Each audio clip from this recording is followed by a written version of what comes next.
Hi friends, welcome to Rani's kitchen. నేను మీ రాణి. ఈరోజు tea time snacks recipe చూద్దాం. 1 కప్పు గోధుమ పిండితో అప్పటికప్పుడే చేసుకునే రెసిపీ అండి. చిన్నపిల్లల నుంచి పెద్దవారి వరకు కూడా ఎంజాయ్ చేస్తూ తినే రెసిపీ. ఆ ప్రాసెస్ అంతా చూద్దాం. వీడియోని ఫస్ట్ నుంచి లాస్ట్ వరకు చూడండి, మధ్య మధ్యలో స్కిప్ చేయకుండా చూడండి. ప్రాసెస్ అంతా చాలా ఈజీ అండి. గోధుమ పిండి ఫ్లవర్స్ అంటాం, టీ టైమ్ స్నాక్స్ అంటాం.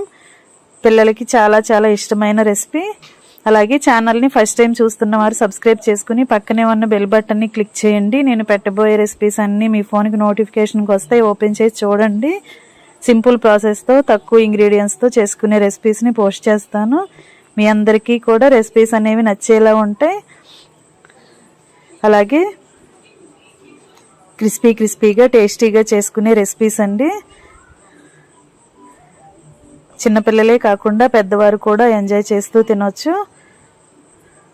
1 కప్పు గోధుమ పిండితో చాలా సింపుల్గా చేసుకునే స్నాక్స్ రెసిపీ. ఇంకా ప్రాసెస్లోకి వెళ్ళిపోదాం. ముందుగా ఒక గిన్నెను తీసుకోండి. దానిలోకి 1 కప్పు నిండా గోధుమ పిండిని వేసుకోండి. ఇప్పుడు టేస్ట్కి సరిపడా సాల్ట్ వేసుకోండి. 1 టేబుల్ స్పూన్ కారం వేసుకోండి. కారం మీ ఘాటుకి తగ్గట్టుగా యాడ్ చేసుకోండి.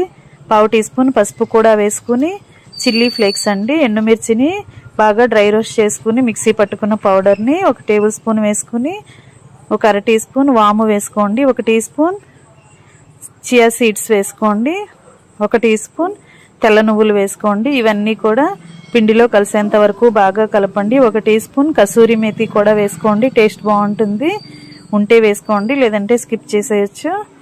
ఇప్పుడు మనం వేసిన పొడి ఇంగ్రీడియంట్స్ అన్నీ కూడా పిండిలో కలిసేంత వరకు చేత్తో బాగా కలుపుకొని 1 టేబుల్ స్పూన్ ఆయిల్ వేసుకుని పిండిని బాగా గట్టిగా రఫ్ చేస్తున్నట్లుగా కలిపినట్లయితే మనం వేసిన ఆయిల్ అంతా కూడా పిండికి బాగా పడుతుంది. అప్పుడు స్నాక్స్కి టేస్ట్ అనేది చాలా చాలా బాగుంటుంది. క్రిస్పీగా గుల్లగుల్లగా చక్కగా ఫ్రై అవుతాయి. ఇప్పుడు కొంచెం కొంచెంగా వాటర్ని పోసుకుంటూ పిండిని చపాతీ ముద్దలాగా రెడీ చేసుకోండి.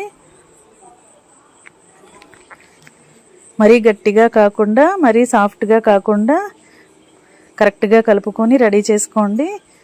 ఇలా చేసుకోండి. మనం పిండి కలుపుతున్నప్పుడు ఆయిల్ వేసుకున్నాం కదా, పిండి అనేది మన చేతికి అంటుకోకుండా ఉంటుందండి. ఈ విధంగా కలుపుకొని మూత పెట్టుకుని 1 అరగంట పాటు పక్కన పెట్టి నానబెట్టుకోండి. నానిన తర్వాత చూద్దాం. పిండి అనేది బాగా నాని సాఫ్ట్గా వచ్చింది. ఇప్పుడు ఈ పిండిలో నుంచి కొంచెం కొంచెంగా పిండి ముద్దలను తీసుకుంటూ పిండిని సపరేట్ చేసుకుందాం. ఈ విధంగా కొంచెం కొంచెంగా తీసుకుంటూ వేసుకోండి. ఇలా రెడీ చేసుకోండి. ఇప్పుడు పూరీ పీటకి పొడి పిండిని అప్లై చేసి ఒక్కొక్క ముద్దని తీసుకుని చపాతీలాగా ఒత్తుకోండి. వీలైనంత పల్చగా ఒత్తుకోండి. పిండిలో ఆయిల్ వేసే కలిపాం కదా, పిండి అనేది పీటకి అంటుకోకుండా ఉంటుందండి. మనం చపాతీని ఒత్తుకునేటప్పుడు ఈజీగా పల్చగా స్ప్రెడ్ అవుతుంది. ఈ విధంగా పల్చగా చేసుకోండి. మరి మందంగా చేసామంటే డీప్ ఫ్రై చేసినప్పుడు తింటుంటే మెత్తగా అనిపిస్తాయండి. పల్చగా వీలైనంత పల్చగా ఒత్తుకున్నట్లయితేనే మనం స్నాక్స్ తినేటప్పుడు క్రిస్పీగా నోటికి కమ్మగా అనిపిస్తాయి. ఈ విధంగా చపాతీ చేసుకుని ఒక ప్లేట్లో పెట్టుకున్నాం కదా, వేరొక చపాతీ ముద్దను కూడా తీసుకుని ఇదే విధంగా పల్చగా ఒత్తుకోండి. ఇలా మనం తీసుకున్న 4 పిండి ముద్దల్ని కూడా 4 చపాతీలాగా ఒత్తుకుని రెడీ చేసి పెట్టుకోండి. ఇలా ఒక చపాతీ మీద ఇంకొక చపాతీ అంటుకోకుండా మధ్యలో పొడి పిండిని చల్లుకుని ఒకదాని మీద ఒకటి పెట్టుకున్నట్లయితే మనం ఎన్ని చపాతీలు చేసుకున్నా కూడా మనం తర్వాత తీసుకోవటానికి ఈజీగా వచ్చేస్తాయి. చేసుకోవటం పూర్తయిన తర్వాత ఇప్పుడు చపాతీని తీసుకుని దానిపైన ఆయిల్ని అప్లై చేయండి. ఒక గిన్నెలోకి 2 టేబుల్ స్పూన్లు ఆయిల్ పక్కన పెట్టుకుని ఇలా ఆయిల్ని బ్రష్తో కానీ స్పూన్తో కానీ చపాతీ మొత్తానికి అప్లై చేసుకోండి. చపాతీ అంతా కూడా ఇలా ఆయిల్ని అంటించిన తర్వాత పొడిపిండిని ఇలా పైన స్ప్రింకిల్ చేసుకోండి. ఇలా చల్లుకున్నట్లుగా చేసుకోండి. ఆయిల్ అంతా కూడా పొడిపిండి పడేలా చేసుకోండి. చపాతీ మొత్తానికి ఇదే విధంగా చేసుకుని మనం చేసి పెట్టుకున్న 2వ చపాతీని ఇలా ఒక చపాతీ మీద ఇంకొక చపాతీ పెట్టుకుని కరెక్ట్గా సెట్ చేసుకోండి. చివరి వరకు కూడా అంచుల వరకు కరెక్ట్గా వచ్చేలా సర్దుకోండి. ఈ విధంగా చేసుకున్నాం కదా. ఇప్పుడు స్నాక్స్ అనేవి అన్నీ కూడా కరెక్ట్గా ఈవెన్గా ఒకే సైజులోకి రావాలి కాబట్టి మనం ఇలా చుట్టూ ఉన్న పిండిని కట్ చేసేసుకోండి. దీనిని పక్కన పెట్టేసుకోండి. ఈ చపాతీని రౌండ్గా ఉన్న చపాతీని స్క్వేర్ షేప్లోకి తెచ్చుకోండి. ఇలా 4 మూలలా కూడా కట్ చేసుకున్నట్లయితే చపాతీ అనేది కరెక్ట్గా మనం కట్ చేసుకోవటానికి కరెక్ట్ షేప్లోకి వస్తుంది. ఫ్లవర్స్ చేసుకోవటానికి కరెక్ట్గా వస్తుంది. ఈ విధంగా 4 మూలలా కూడా కట్ చేసి తీసుకోండి. అలా కట్ చేసుకున్న ఎక్సెస్ పిండిని కూడా బాల్ లాగా చేసుకుని వేరొక చపాతీ చేసుకోండి. ఇలా చుట్టూ అంచుల్ని కట్ చేసిన ముక్కలన్నీ కూడా వేరొక చపాతీ లాగా చేసుకుని ఇదే విధంగా ప్రాసెస్ని చేసుకోండి. ఇప్పుడు నేను చూపించే విధంగా మీకు కావలసిన సైజులో నిలువుగా అడ్డంగా ఇలా కట్ చేసుకున్నట్లయితే పీసులు అనేవి కరెక్ట్ షేప్లోకి వస్తాయి, సైజులోకి వస్తాయి. నేను స్కేల్తో చేసి చూపిస్తున్నాను కదా, మీరు అట్లు వేసుకునే కాడతో కూడా అట్ల గరిటెతో కూడా ఇదే ప్రాసెస్ని చేసుకోవచ్చండి. దోశ పెనంకి అట్లు వేసుకుంటాం కదా, అలాంటి అట్ల గరిటెతో కూడా ఇలా చేసుకోవచ్చు. ఇలా కరెక్ట్గా షేప్ అనేది కట్ చేసుకోవచ్చు. ఒక్కొక్క పీస్ని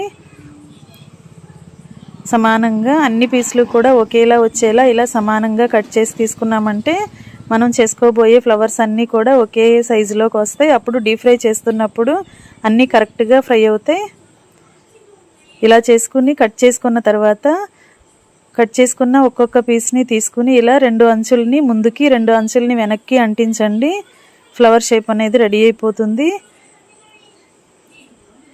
ఇంకొకటి చూస్తే మీకు ఈజీగా అర్థమవుతుందండి. ఇలా 2 మూలలు కూడా కింద వైపుకి అంటించాం కదా, మిగిలిన 2 మూలలు కూడా పైకి అంటించండి. ఇలా ఫ్లవర్ అనేది ఈజీగా రెడీ అయిపోతుంది. ఇదే విధంగా మిగిలిన ముక్కలన్నీ కూడా కరెక్ట్గా చూపించిన విధంగా అంటించండి.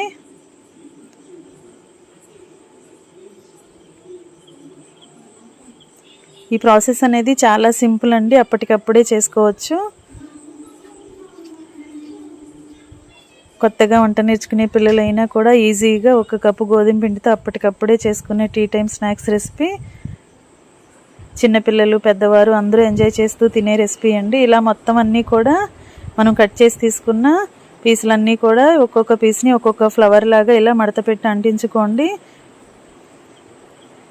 ఇవన్నీ కూడా రెడీ చేసి ప్లేట్లో పెట్టుకున్నాం కదా. ఇప్పుడు కళాయి తీసుకుని డీప్ ఫ్రైకి సరిపడా ఆయిల్ పోసుకుని కళాయిని స్టవ్ మీద పెట్టుకుని ఆయిల్ని కాగించిన తర్వాత ఫ్లేమ్ని మీడియంలోకి తగ్గించుకుని మనం చేసి పెట్టుకున్న ఫ్లవర్స్ని, గోధుమ పిండి ఫ్లవర్స్ని ఆయిల్కి పట్టినన్ని వేసుకోండి.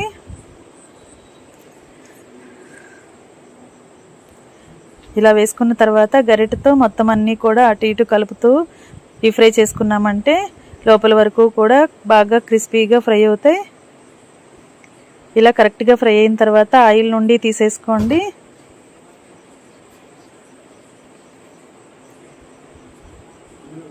ఆయిల్ కూడా ఎక్కువగా పీల్చుకోదండి. గోధుమ పిండితో చేసాం కదా, చాలా హెల్దీ అయిన టీ టైం స్నాక్స్ రెసిపీ. చిన్నపిల్లలకి చక్కగా ఇలా చేసి పెట్టారంటే వారు ఎంజాయ్ చేస్తూ సరదాగా తింటారు. ఆయిల్కి పట్టినన్ని మిగిలినవి కూడా వేసేసుకుని కరెక్ట్గా డీప్ ఫ్రై చేసుకోండి. గరిటెతో కలుపుతూ ఫ్రై చేసుకున్నామంటే అన్ని వైపులా కూడా ఈవెన్గా ఫ్రై అవుతాయి. ప్రతి ఒక్కటి కూడా కరెక్ట్గా ఫ్రై అవుతుంది. క్రిస్పీగా టేస్టీగా చాలా కమ్మగా ఉండే గోధుమ పిండి ఫ్లవర్స్ రెడీ అయిపోయాయి. వేడివేడిగా ఈ ఫ్లవర్స్ని సర్వింగ్ ప్లేట్లోకి తీసుకుని ఫ్యామిలీకి సర్వ్ చేసుకోవటమే. అప్పటికప్పుడే ఇన్స్టెంట్గా చేసుకునే టీ టైం స్నాక్స్ రెడీ అయిపోయిందండి. వీడియో నచ్చినట్లయితే లైక్ చేయండి. మీరు కూడా కుక్ చేసి ఫ్యామిలీకి సర్వ్ చేయండి. ఛానల్ని ఫస్ట్ టైం చూస్తున్నవారు సబ్స్క్రైబ్ చేసుకుని పక్కనే ఉన్న బెల్ బటన్ని క్లిక్ చేయండి. నేను పెట్టబోయే రెసిపీస్ అన్నీ చూడండి. మీకు నచ్చిన రెసిపీని కుక్ చేసి ఫ్యామిలీకి సర్వ్ చేయండి. సింపుల్ ప్రాసెస్తో టేస్టీగా చేసుకునే ఇన్స్టెంట్ రెసిపీస్ని పోస్ట్ చేస్తాను. అన్నీ కూడా మన ఇంట్లో ఉన్న ఇంగ్రీడియంట్స్తోనే చేసుకోవచ్చండి. ఆయిల్ కూడా ఎక్కువగా పీల్చుకోదు. కొంచెం ఆయిల్తో కూడా వీటిని డీప్ ఫ్రై చేసేసుకోవచ్చు. ఈ విధంగా మీరు కూడా చేసి పిల్లలకి సర్వ్ చేయండి. చాలా క్రిస్పీగా టేస్టీగా కమ్మగా ఉండే tea time snacks recipe ready అయిపోయాయి. వీడియోని లైక్ చేయటం మాత్రం మర్చిపోకండి. ఛానల్ని ఫస్ట్ టైం చూస్తున్న వారు సబ్స్క్రైబ్ చేసుకోండి. పక్కనే ఉన్న బెల్ బటన్ని క్లిక్ చేసినప్పుడు మాత్రమే రెసిపీస్ అన్నీ మీ ఫోన్కి వస్తాయి. Thanks for watching. నేను మీ రాణి.